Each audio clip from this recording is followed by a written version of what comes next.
Assalamualaikum warahmatullahi wabarakatuh. Alhamdulillahi rabbil alamin. Wa bihi nasta'inu ala umuri dunya waddin. Asyhadu an la ilaha illallah wahdahu la syarikalah. Wa asyhadu anna sayyidana Muhammadan abduhu wa rasuluhu la nabiyya ba'dah. Allahumma salli wa sallim wa barik ala hadzal nabiyil karim Muhammadin wa ala alihi wa sahbihi wa man tamassaka bi sunnatihi wa ihtada bi hadihi ila yaumiddin wa ba'd. Hadirin sidang jamaah rahimakumullah.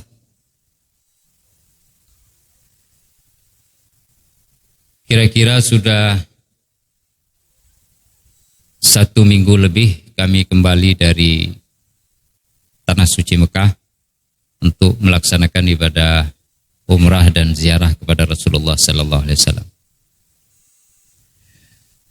Ada yang menarik saat kita berada di sana,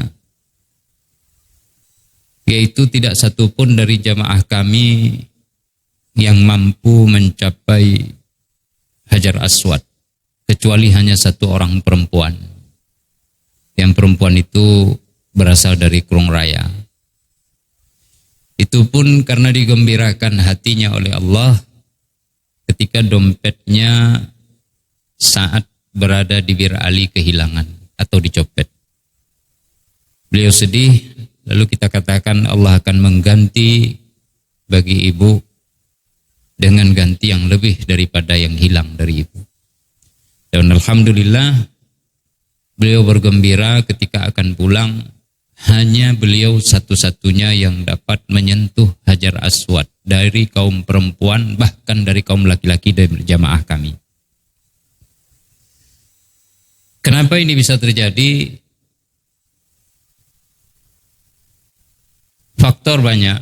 Ada yang mengatakan bahwa memang ada pilihan dari Allah Subhanahu wa taala dan itu tidak kita pungkiri. Siapa yang datang ke sana, siapa yang dikatkan lebih dari pendekatan yang lain, itu Allah yang memilih. Allahu yakhluqu ma yasha wa yakhtar.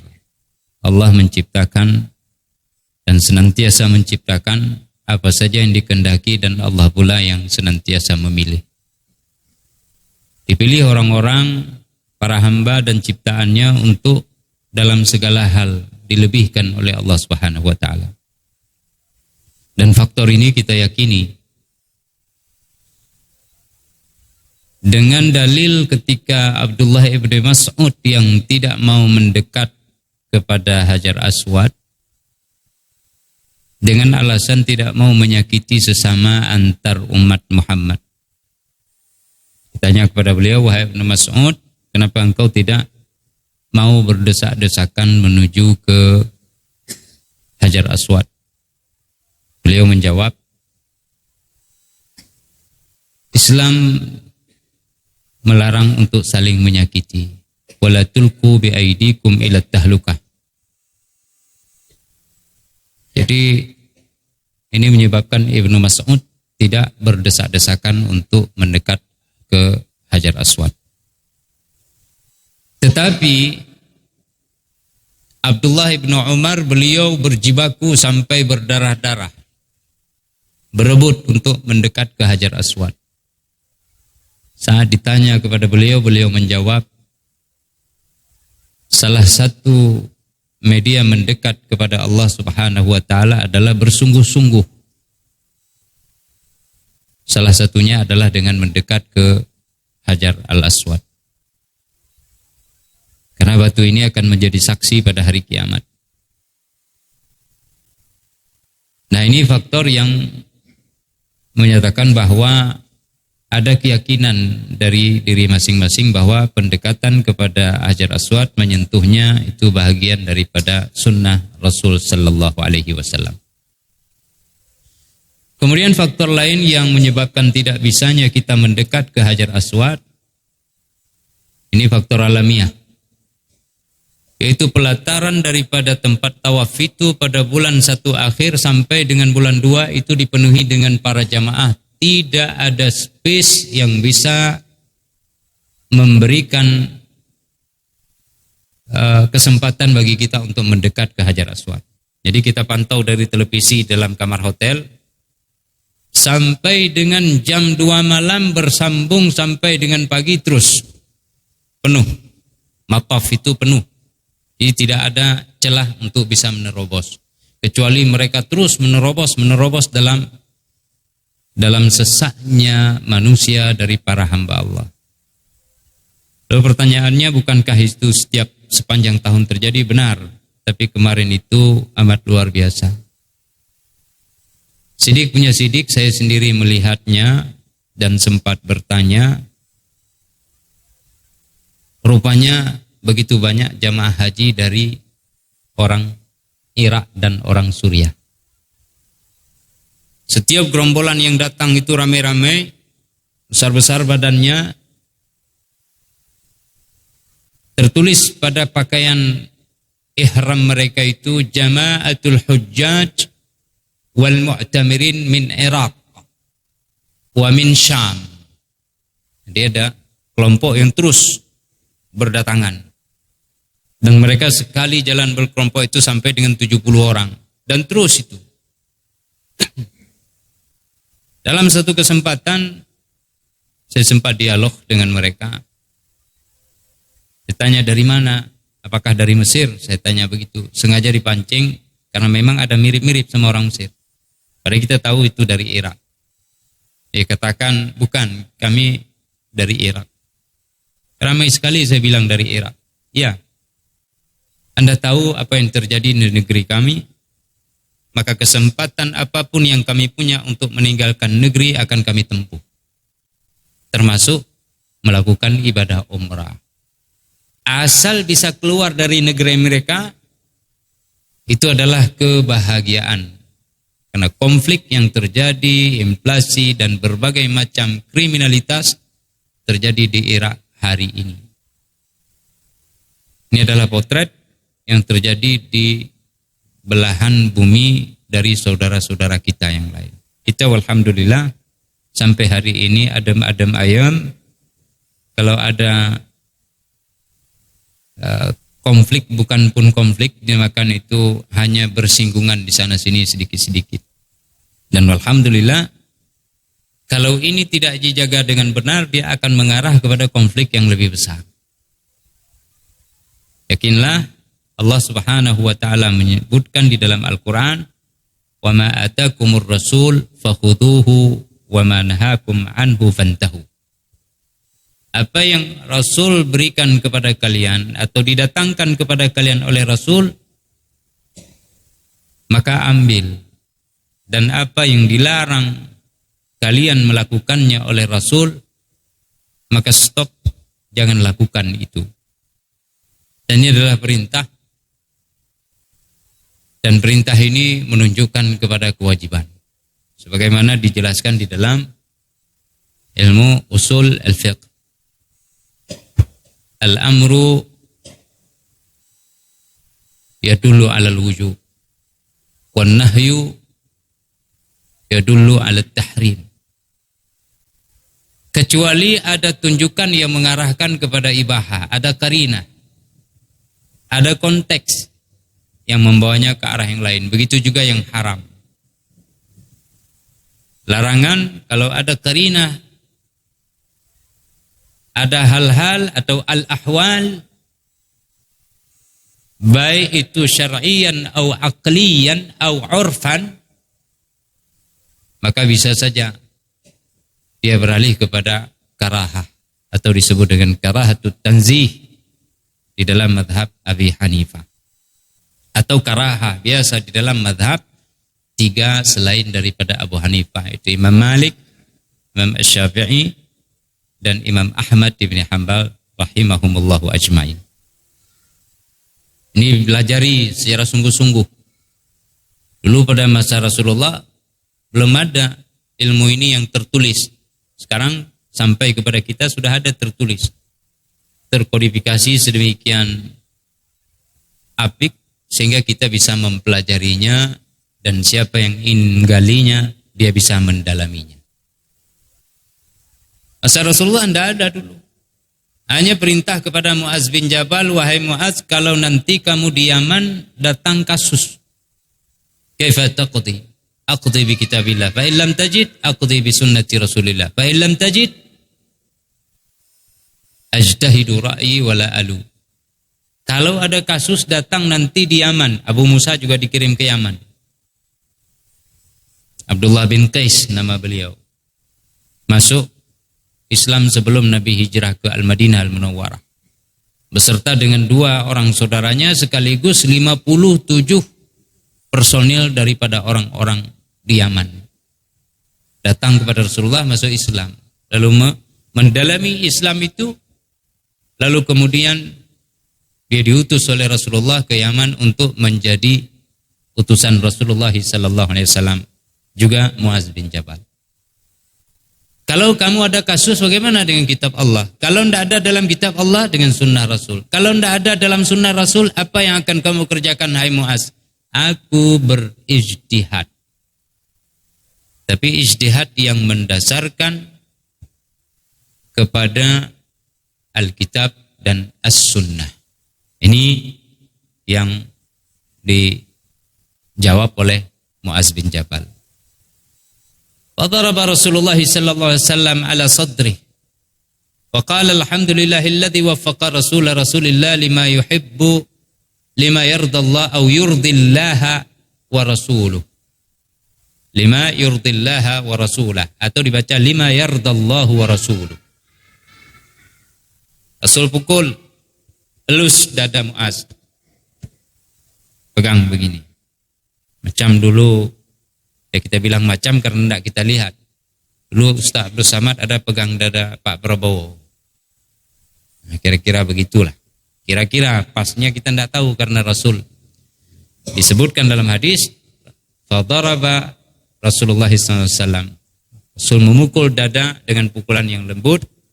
Seraya Rasul mengatakan segala puji bagi Allah yang telah memberikan taufik kepada utusan Rasulullah dengan sesuatu yang Allah ridha serta Rasulnya juga ridha. Ini hadis yang sahih. Umar ibn al-Khattab pernah mengangkat Abu Musa al-Asy'ari untuk menjadi gubernur di Basrah pada masa pemerintahan beliau. Sekaligus nanti banyak kasus yang terjadi di Basrah. Basrah itu masuk dalam Irak sekarang.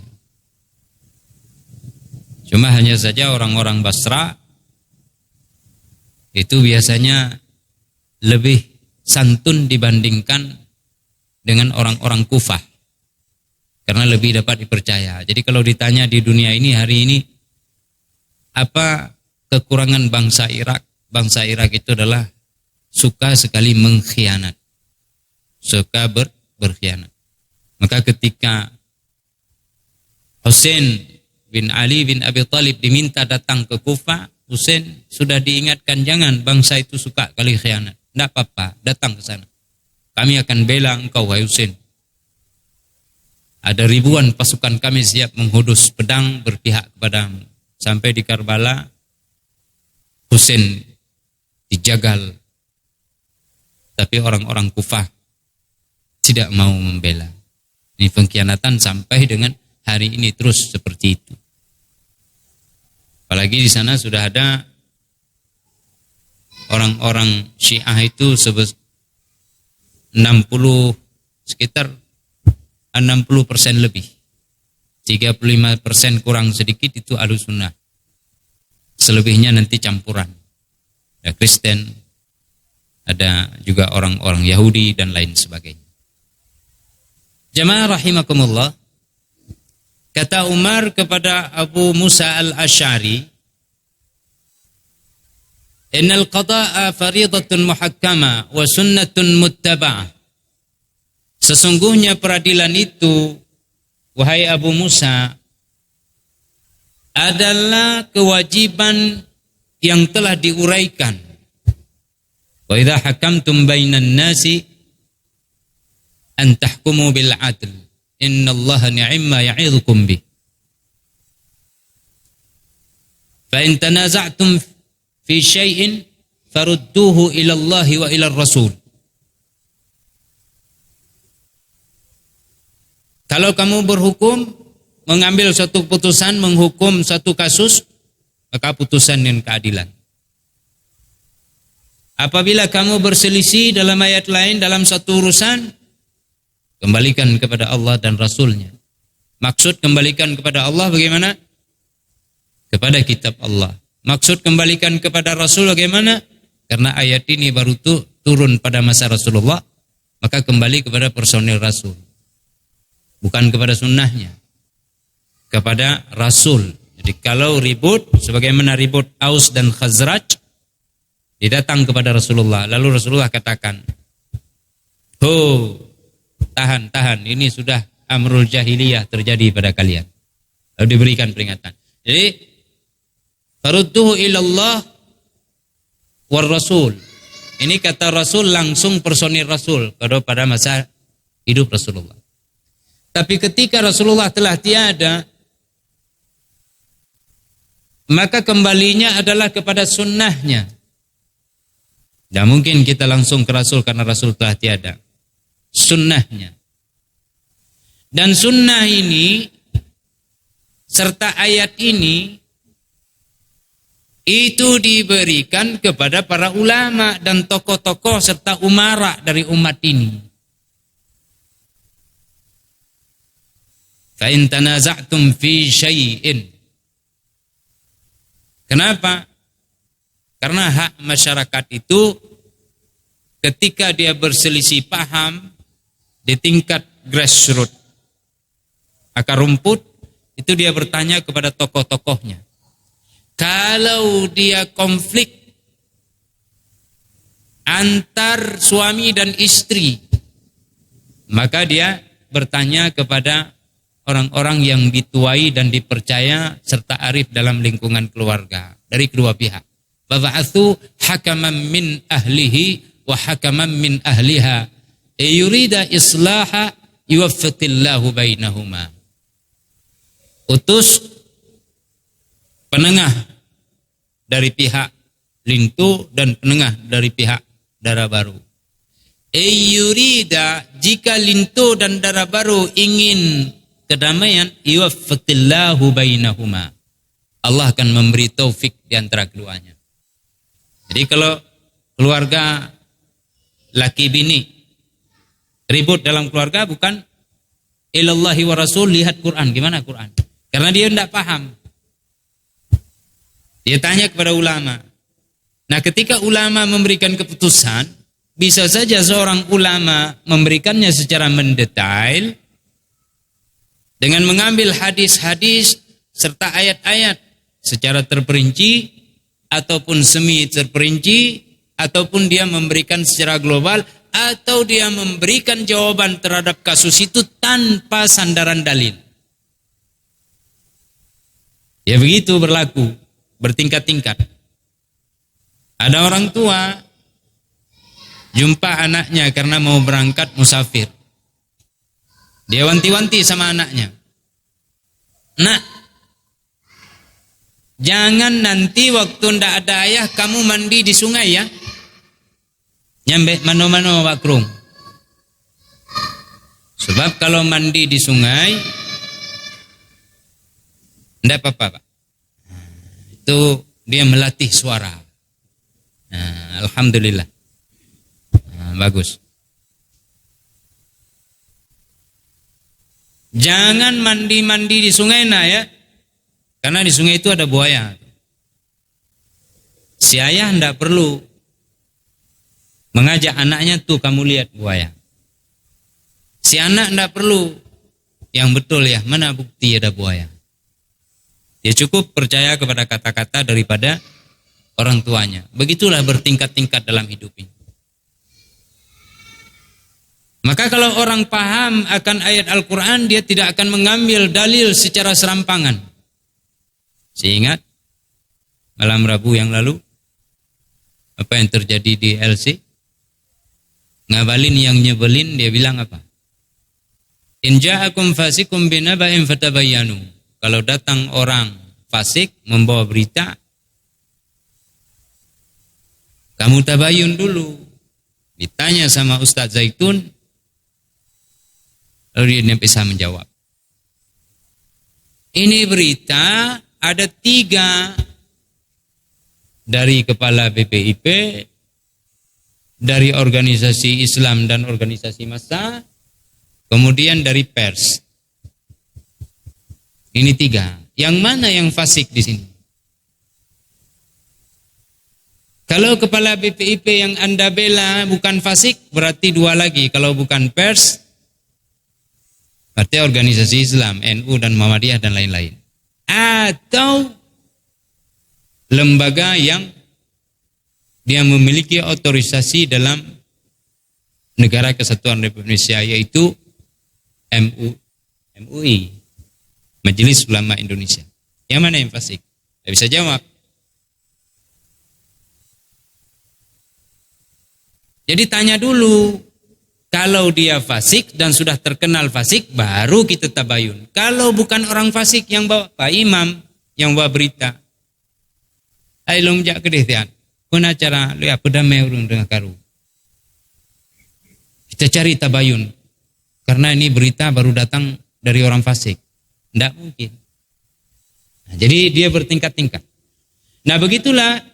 فَإِن تَنَازَعْتُمْ فِي شَيْءٍ فَرُدُّوا إِلَى اللَّهِ وَإِلَى الرَّسُولِ. Ya, kembalikan kepada Allah dan kepada Rasulnya. Masa Rasul kepada personil Rasul, kepada Rasul bidzatih. Rasul intaqala ila rabbih azza wa jalla fanaruddu ila sunnatihi sallallahu alaihi wasallam. Dan sunnah yang kita ambil untuk menjadi solusi atau menjadi problem solving dalam kasus yang kita hadapi, itu pun sunnah yang dinukilkan dan diriwayatkan secara benar dan tidak ada kepalsuan di dalamnya. Dan itu pun bertingkat-tingkat. Nah, jadi kepada ulama perintah ini. Karena kalau enggak, semua orang cerita tentang Rasul. Saya cari di dalam beberapa kitab tentang penamaan Nabi Nuh. Kenapa dinamakan Nuh dengan Nuh? Ada ulama bilang namanya Abdul Malik. Ada ahli tafsir katakan nama Nabi Nuh itu Abdul Ghaffar. Ada ulama tafsir mengatakan Abdul Ali, hamba Tuhan yang maha tinggi. Lalu karena sering Nabi Nuh menangis, maka dikenallah sebutannya dengan Nuh alaihissalam. Itu kata ahli tafsir. Tapi jumhur mengatakan namanya itu adalah Nuh bin Lami. Nanti sampai kepada Nuh bin Lami, sampai kepada Nabi Idris dan Nabi Adam. Ada yang mengatakan Nuh bin Idris langsung. Arti Nuh adalah orang yang terus menangis dan banyak sekali berduka cita. Kenapa Nuh menangis? Nah, kalau kita tidak analisis terhadap bukti-bukti yang konkret, ada Israiliyat menyatakan Nuh melihat seekor anjing yang jelek betul rupanya. Betul-betul jelek rupa anjing itu. Nuh mengatakan, ini anjing jelek betul mukamu. Jadi jijik Nuh melihatnya. Dengan izin Allah, anjing itu lalu berbicara. Nuh, aku jelek begini adalah ciptaan Allah. Kalau engkau menghina diriku, sesungguhnya engkau menghina sang pencipta. Nuh gemetar, kaget. Lalu kemudian terjerembab, jatuh tunduk kepada Allah. Kisahnya bagus. Tetapi apakah demikian? Sandarannya tidak jelas. Israiliyat bisa saja benar, bisa saja bohong. tapi lebih dekat kepada kebohongan. Karena turuk riwayahnya itu sudah dikritisi oleh para ulama. Sementara Nuh dinamakan dengan orang yang sering sekali menangis adalah disebabkan karena kaumnya tidak mau beriman kepada Allah. Ini hadis yang kuat dan sahih. Begitu sayang Nuh kepada kaumnya sehingga ketidakmauan mereka beriman menyebabkan kesedihan yang bergelayutan di dalam dada dan perasaan Nuh sehingga air matanya terus mengalir. Maka digelarlah dengan sebutan Nuh dalam artian orang yang banyak sekali berduka dan menangis. Nah, ini harus ulama yang menjelaskan, tidak boleh sembarangan.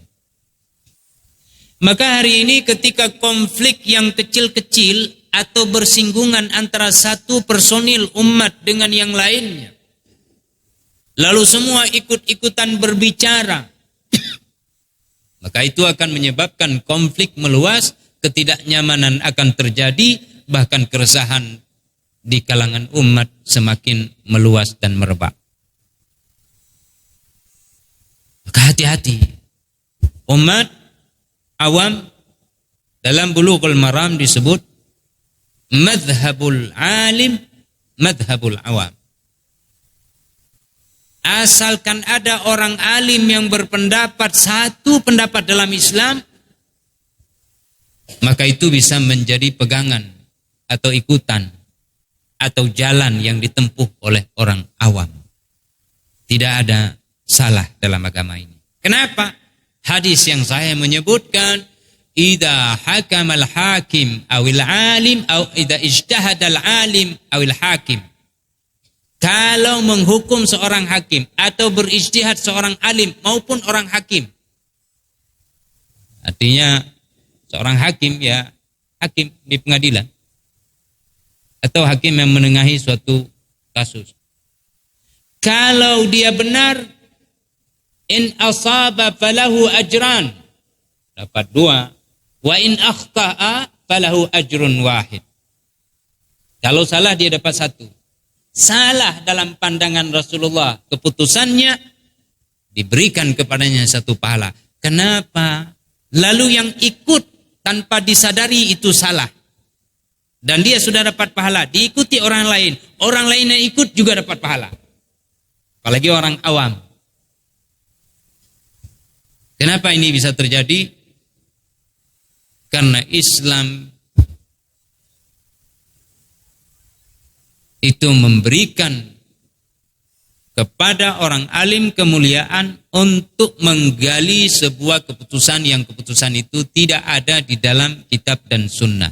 Tapi kalau ada di dalam kitab dan sunnah, la ijtihada ma'an nassi. Tidak boleh berijtihad kalau nasnya itu ada. Jadi Umar ajarkan kepada Abu Musa ini.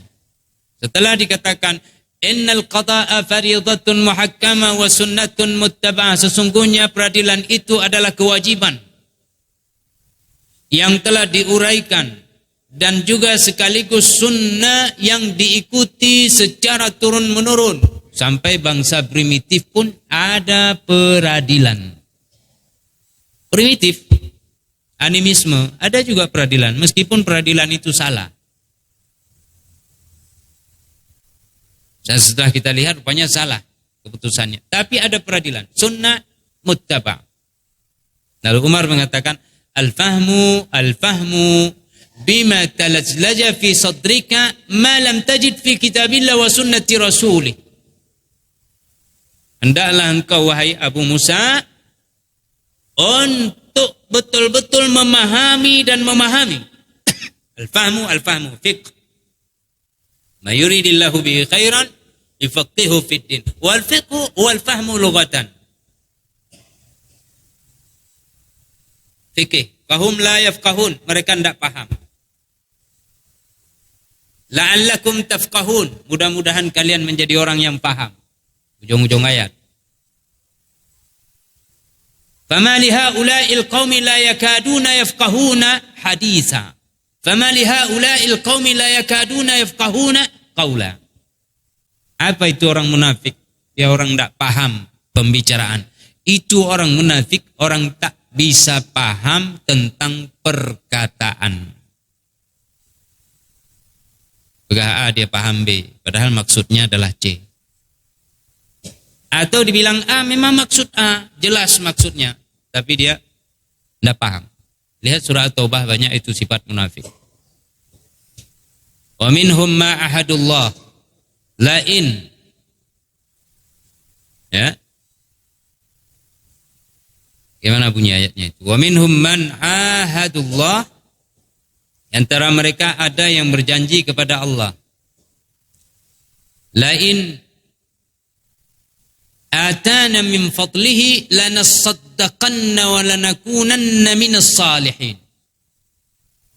Kalau diberikan kepada kami harta, karunia, negeri, kekayaan, kami akan bersedekah dan kami akan menjadi orang yang saleh. Ayat ini siapa itu? Ada kisah Sa'labah masyhur di antara kita. Datang kepada Rasulullah, ya Rasulullah, salat di masjid Islam. Ad'u Allah li an yarzuqani min fadli. Minta kepada Allah ya Rasulullah supaya saya diberikan karunia. Wahai ya Sa'labah, wahai hati-hati ya Sa'labah. Kenapa engkau tak ikut Nabi? Kenapa engkau tak seperti Nabi Muhammad? Lau syi'tu saratil jibal dhahaban aw fiddah. Kalau aku mau, sungguh gunung itu jadi emas dan perak. Tapi Nabi tak mau. Sudah begini. Kenapa begini? Datang Jibril, dalam riwayat disebutkan, kalau aku lapar, aku memohon kepada Allah. Tapi saat aku kenyang, aku bersyukur. Lapar dan kenyang, dua hal yang terjadi dalam kehidupan manusia. Hanya saja pandai-pandai kita mensikapinya. Kalau tak pandai mensikapinya, maka kita akan jatuh ke dalam kekufuran terhadap nikmat Allah Subhanahu wa taala. Bisa banyak. Imam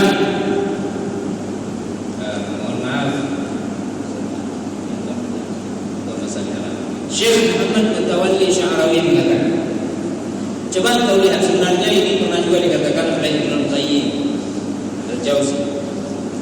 Kata beliau, Jamil Ibnu Qayyim yang singkat kata-kata Imam Muhammad Mutawalli Sya'rawi, guru kami panjang kata-katanya. Kalau engkau tahu bagaimana Allah mengatur urusan, itu kata Ibnu Qayyim. Kalau engkau tahu bagaimana Allah mengatur urusanmu, sungguh hatimu akan meleleh karena cinta kepada Allah. Tidur. Kulla yawmin huwa fi sya'n. Setiap hari Allah Subhanahu wa taala dalam urusan. Naya lagi naya lagi obat, naya beli mau ikat tidur, naya tidur lagi makanan, naya beli batu, campur di menajib, tilah batu dahulu, tilah tu, icok lagi dulu, berbuat itu maui jangan. Allah dengar semua. Kita saja setiap hari nak lepas dari genggaman. Lihat tu. Kalau engkau melihat dan tahu bagaimana Allah mengatur urusanmu, maka hatimu akan meleleh karena cintamu kepada Allah. Tak akan kau lepas lagi. Dikatakan Al-Qayyim. Maka orang-orang yang hebat seperti ini, dia benar-benar memanfaatkan durasi waktu yang diberikan oleh Allah Subhanahu wa taala untuk mendekat kepada Allah, dan tidak ingin sama sekali menyibukkan diri dengan hal-hal sepele yang dapat mengancam dirinya sendiri maupun orang lain ataupun secara keseluruhan.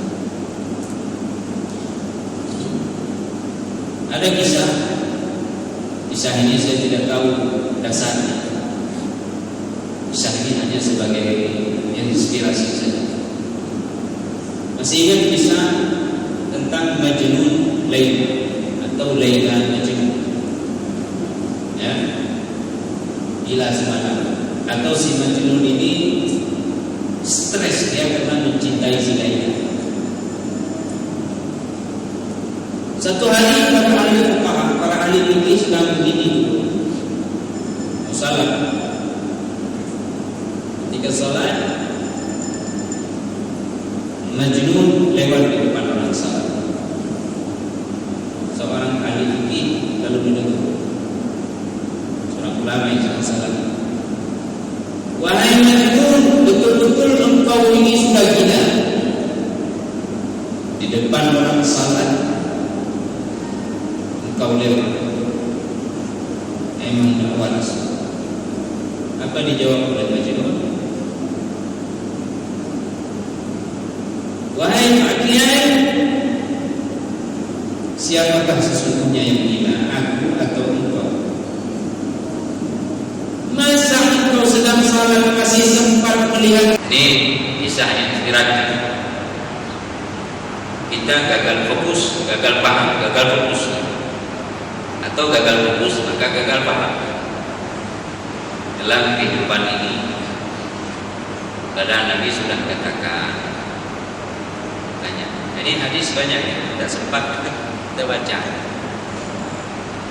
Ini judulnya saja dalam kitab Dalilul Falihin fi Turuq Riyadhus Shalihin.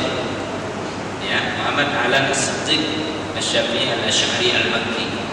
Jadi imam besar pada masanya yang memimpin Masjid Al-Haram. Ketika beliau wafat, sampai ke Ma'la tempat beliau dimakamkan, itu jenazahnya tidak bisa dibawa, cukup hanya didorong-dorong semua orang.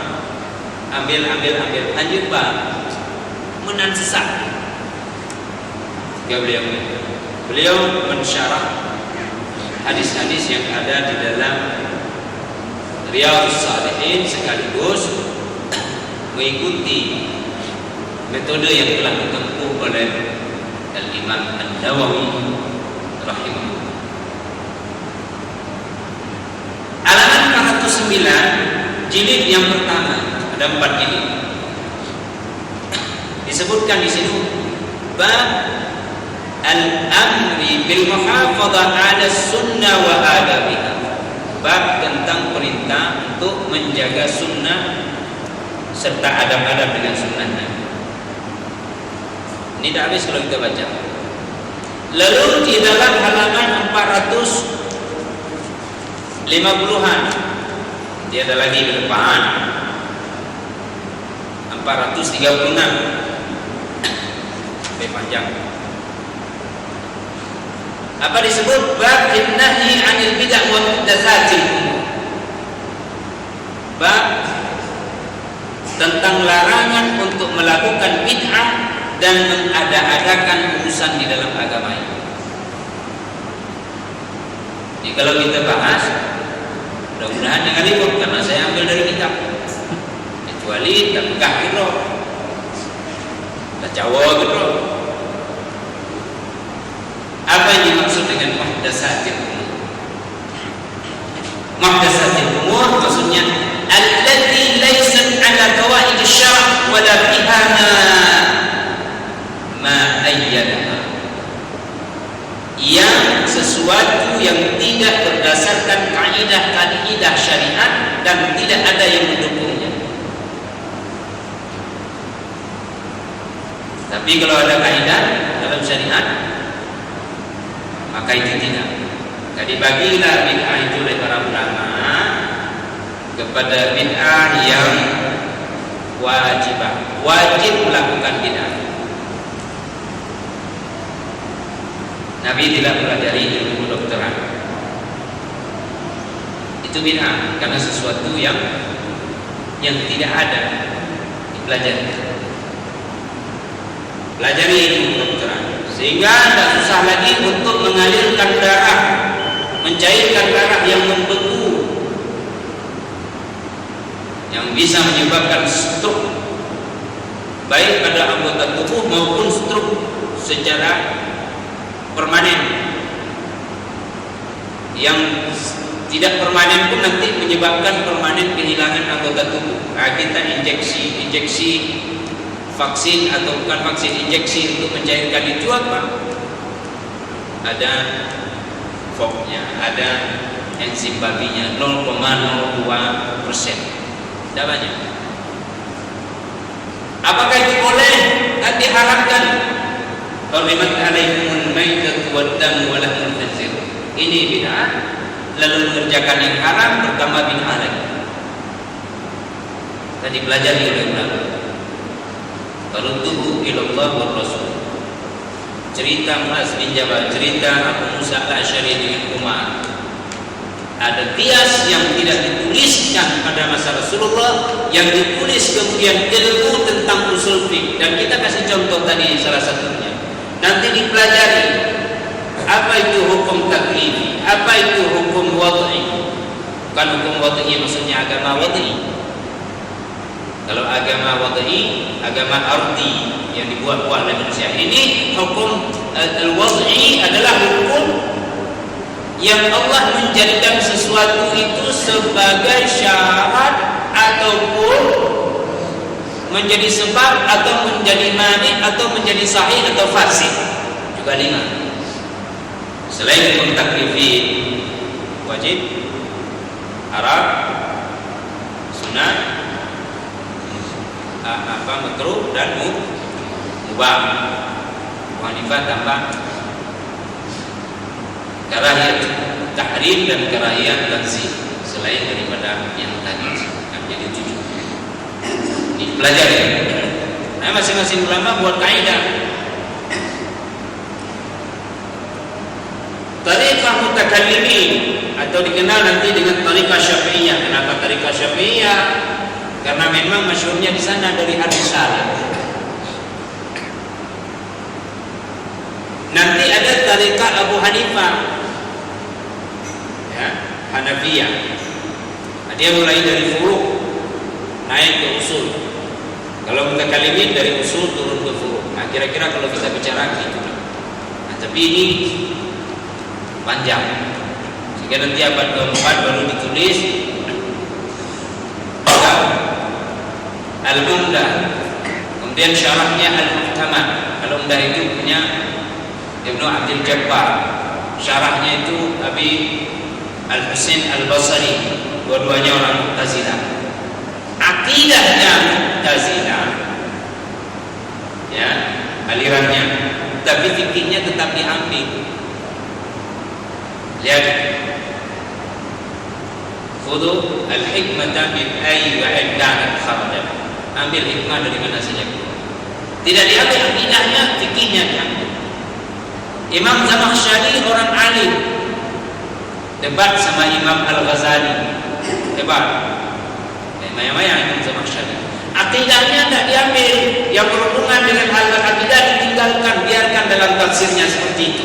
Yang diambil oleh para ulama adalah ma'anil alfaz wa balaghatul arabiyyah. Sastra Arabnya, kemampuan dalam gramatikal kearabannya luar biasa. Itu berseberangan, apalagi kalau ada orang tidak berseberangan. Saya hanya masalah pagar saja tidak puas sama Ustaz Khalil. Hanya 40 pagi udah dulu lebih ada gonya dulu pagi udah. Cuma dia tak perlu dan mungkin di tempat bro aja. Dia mengalah macam tadi. Estetika masjid sudah menghadap ke kiblat dulu lurus begini, tiba-tiba bergeser. Apakah kita ngotot? Lain kalau dia maunya anak depan, kita ikut. Kenapa kita ikut? Tidak perlu debat. Contoh sudah ada pada masa Rasulullah. Bawali wajhaka syatran masjidil haram. Masjid Qiblatain Nabi gaji ikut. Pun ini partai kebalik dari Baitul Maqdis balik ke Masjidil Haram. Nabi kau ikut. Anak ku protek. Ya Allah, anak pakai ilmu ikut kai ilmu. Dia kau protek. Lihat mereka tunduk. Inilah ajaran Islam. Ya muhdatsatil umur fa inna kulla bid'atin dhalalah wa kullu dhalalatin finnar. Alhamdulillah kita sudah habis, nanti insyaallah kita lanjutkan pada pertemuan yang akan datang dengan contoh-contoh sehingga kita tidak salah persepsi dalam hal ini. Apapun yang dilakukan oleh imam atau siapapun yang menjadi imam sementara dia adalah Muhammad sallallahu alaihi wasallam, maka sami'na wa ata'na, insyaallah kita akan diberikan jalan yang baik. Ya, jadi perpecahan yang terjadi mengantarkan kepada konflik yang lebih meluas yang kita sendiri tidak sanggup memikulnya. Dan nanti akan ada hadis-hadis dan ayatnya. Semoga Allah merahmati kita semua. Subhanallah bihamdi, subhanakallahumma wa bihamdika, asyhadu an la ilaha illa anta, astaghfiruka wa atubu ilaik. Assalamualaikum warahmatullahi wabarakatuh. Waalaikumsalam warahmatullahi wabarakatuh.